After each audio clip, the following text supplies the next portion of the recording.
The sinking city? Or is it the sinking shitty? No, it's not actually. It's actually not that bad. It's not amazing, but when it's doing what it does best, it can be a really engrossing experience.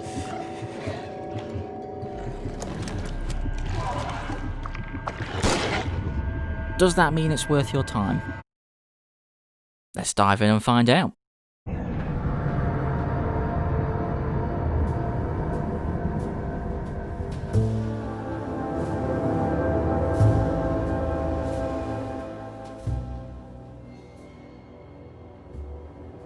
You play as Charles Reed, a rough detective-type bloke who, for some reason, is obsessed with visions and missing person cases based around the torn-apart city of Oakmont.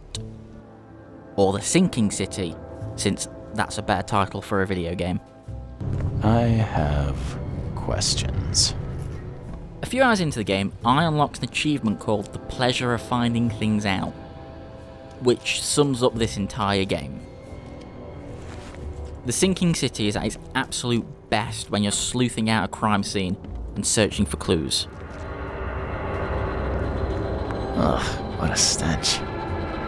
It helps that the majority of the cases are genuinely intriguing, and although the game's not fully a horror, it still draws a lot of inspiration from the genre. Stay alert! Monsters lurk underground. They're everywhere. Ugh. Many of the side quests focus on curses gone wrong or madness-driven murders orchestrated by unknown evils. It can, sometimes, get kinda creepy. Ugh, someone's a real pro with a needle.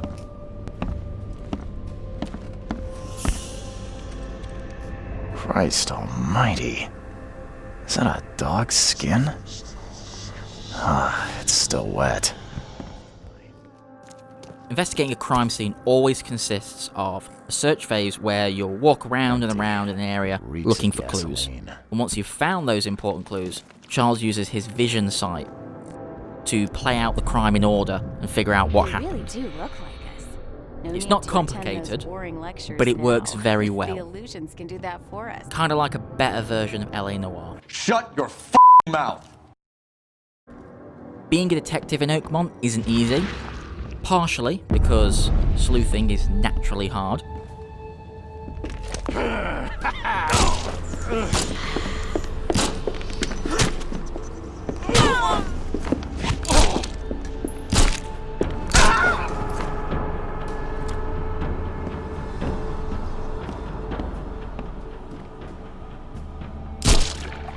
But mostly because of the demonic entities that want to tear your face off.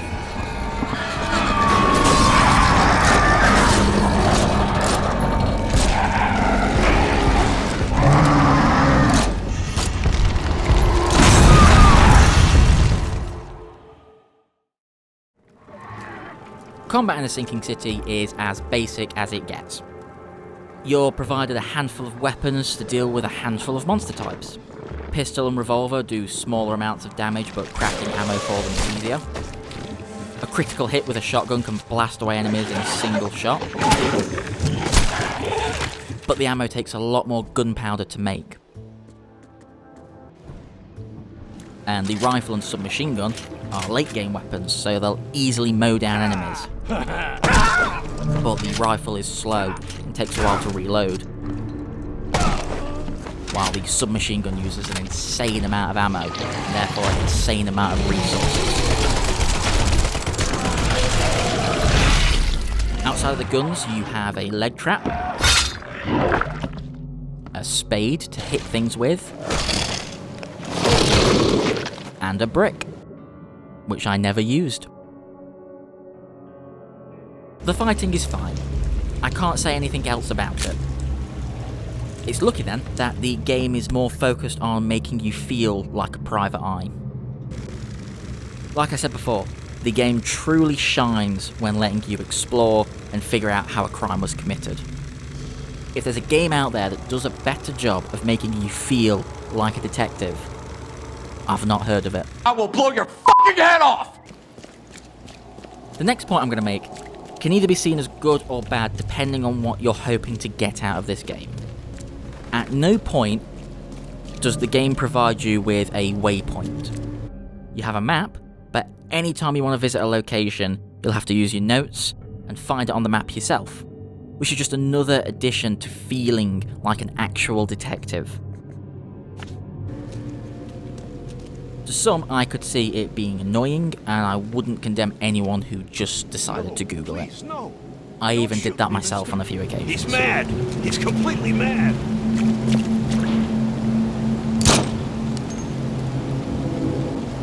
Just because you know the location doesn't mean you can head straight there. At one point, I needed to find the location of a glasswork factory, but I couldn't be bothered going all the way to City Hall just to find the location. So I googled it. Once I got there, I found the door, and it was locked.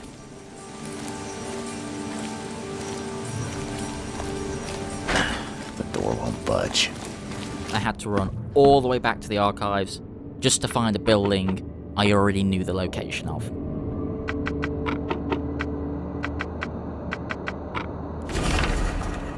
Once I got back, the door was mysteriously unlocked. Why do I feel like I got scammed? So far, I've mostly been praising the sinking city. But now, I'm afraid I'm gonna have to shit on it. Oh, fine. The amount of loading in this game is fucking insane. Seriously, just look.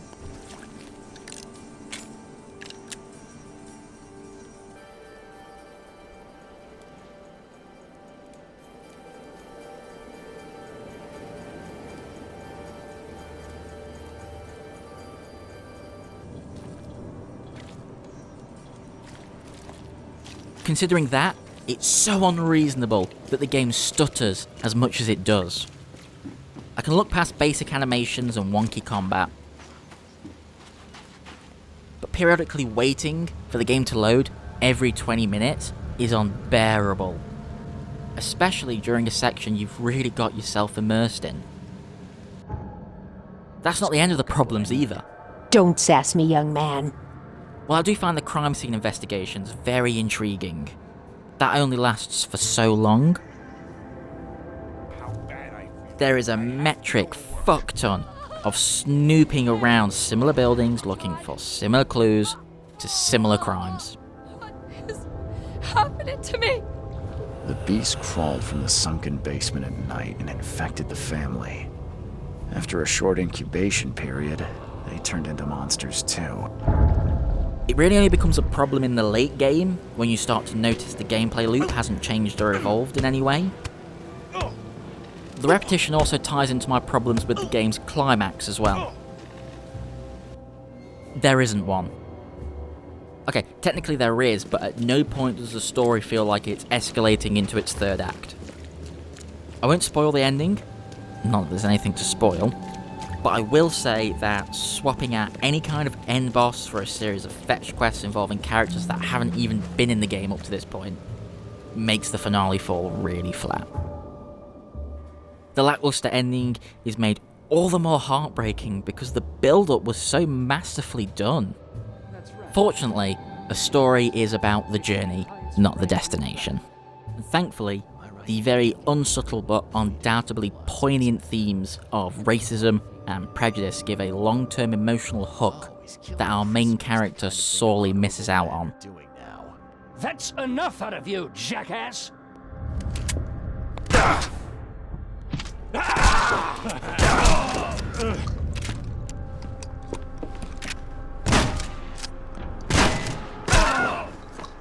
It's awful, because I really want to be able to recommend The Sinking City.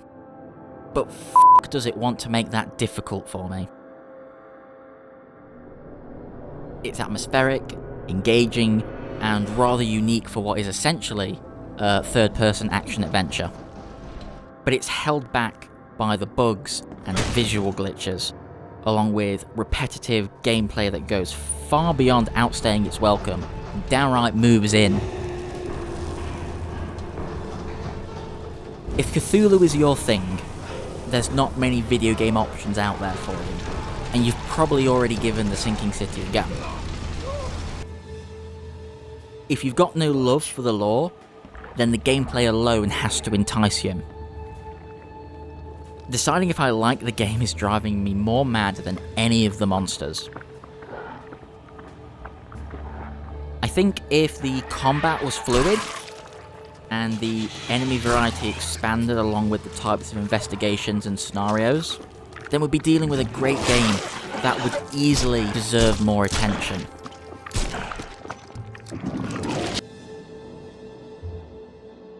Oh, and just cutting out some of the fluff and fixing the loading times would make it a whole lot easier to recommend the game. If you've got nothing else to play, and you're intrigued by what you've heard in this video, then play it. Hopefully, you can sink into it. If you've got other games to play, finish them first. The Sinking City is a whim purchase. That'll either be a pleasant surprise or a nasty one. Hey guys, much like the evil that lurks behind the veil of our reality, our appreciation is terrifying and unknowable. And if you'd bless us with the ritual of liking and subscribing, we'd be eternally grateful. Thanks!